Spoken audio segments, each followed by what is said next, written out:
बिल्कुल सही कहा। राजनाथ सिंह जी ने कहा है कि एनडीए 400 प्लस होगी और शिवराज जी ने जो कहा वो भी बिल्कुल ठीक है। हम शिवराज जी के पीछे सब लोग मिलकर 29 सीट लाएंगे मध्य प्रदेश में।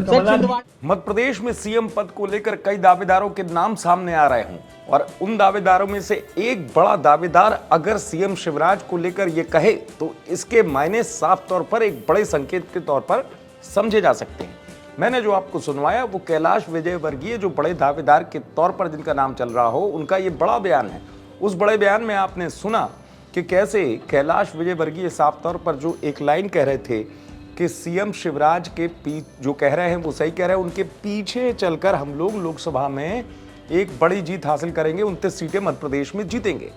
अब आप समझिए कैलाश विजयवर्गीय के इस बयान का क्यों मैं संकेत इस तौर पर जोड़ पा रहा हूं, क्योंकि सीएम शिवराज के पीछे चलकर यानी कि आगे फ्रंट पर शिवराज ही रहेंगे।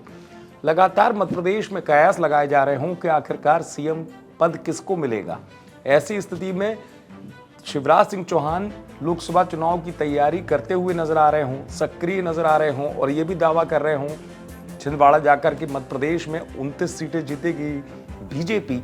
और उसी स्थिति में कैलाश विजयवर्गीय से ये सवाल पूछा गया था कि लोकसभा चुनाव को लेकर इस तरीके का दावा शिवराज सिंह चौहान ने किया है, तो उनका जवाब जो था, उन्होंने कहा कि शिवराज सही कह रहे हैं और उनके पीछे चलकर हम लोग इतनी बड़ी सीटें हासिल कर लेंगे। बिल्कुल सही कहा। राजनाथ सिंह जी ने कहा है कि एनडीए 400 प्लस होगी और शिवराज जी ने जो कहा वो भी बिल्कुल ठीक है। हम शिवराज जी के पीछे सब लोग मिलकर 29 सीट लाएंगे मध्य प्रदेश में। पूरे के पूरे इस बयान के मायने से एक संकेत जो मैं कह रहा हूँ वो ये भी समझा जा सकता है, क्या जो लगातार कहा जा रहा है कि चुनाव परिणामों के आने के बाद शिवराज सिंह चौहान दिल्ली नहीं गए, वो मध्य प्रदेश में ज़्यादा सक्रिय हैं, लोकसभा चुनाव की तैयारी में जुट गए हैं। तो लोकसभा चुनाव की तैयारी में जुट जाने का जो मतलब है वो आलाकमान की तरफ से उनको दिया गया कोई निर्देश है कि वो सीएम पद को लेकर चिंता ना करें, वो लोकसभा चुनाव की तैयारी में जुट जाएं। तो क्या कैलाश विजयवर्गीय भी इस बयान को देकर इसी बात को स्पष्ट कर रहे हों?